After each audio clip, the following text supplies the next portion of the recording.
नमस्कार. मी मयूर भोसेकर. आत्ता नुकतंच माझ्या मुलाचं म्हणजेच आयांश भोसेकर याचं आम्ही फुल माउथ रिहॅबिलिटेशन करून घेतलं ONP हॉस्पिटल इथे. साधारण एक 7-8 महिन्यांपूर्वी आम्ही doctor Abhishek Sony vanilla smiles यांना अप्रोच केलेलं आणि त्याआधी साधारण आम्ही 4 ते 5 ठिकाणी आम्ही कन्सल्टेशन्स घेतलेले. पण एका रेफरन्स थ्रू आम्हाला डॉक्टर अभिषेक सोनी यांचा नंबर आणि सगळे डिटेल्स मिळाले. मग आम्ही त्यांना अप्रोच केलं. त्यानंतर त्यांनी पूर्ण केस समजून घेतली आयांशी आणि त्याप्रमाणे त्यांनी आम्हाला सजेशन्स दिले. आणि काही ऑपरेशन्सला प्रिरिक्विजिट्स असतात, तर त्या प्रिरिक्विजिट्स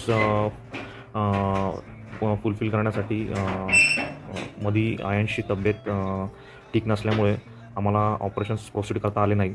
साधारण एक डिसेंबरमध्ये आम्हाला त्यांनी सजेस्ट केलेलं. पण इन बिटवीन जो काही पिरियड होता 6-7 महिन्याचा, त्या पिरियडमध्ये सुद्धा डॉक्टर अभिषेक सोनी यांनी खूप चांगल्या प्रकारे आम्हाला टेम्पररी सोल्युशन देऊन आयांशची जी काही डेंटल डिकेची सिव्हिरिटी होती ती स्टेबल केली. आणि आत्ताच नुकतंच 11 जुलै रोजी आम्ही त्याचं full mouth rehabilitation doctor Soni आणि त्यांच्या टीमकडून आम्ही करून घेतलं. I must say doctor Abhishek Soni is one of the finest pediatric dentist which I have ever seen, and he is very soft spoken and very professional in his field. So माझ्याकडून सगळ्या टीमला आणि डॉक्टर अभिषेक सोनी यांना मनापासून thank you आणि पुढच्या वाटचालीस मनापासून शुभेच्छा. थँक्यू.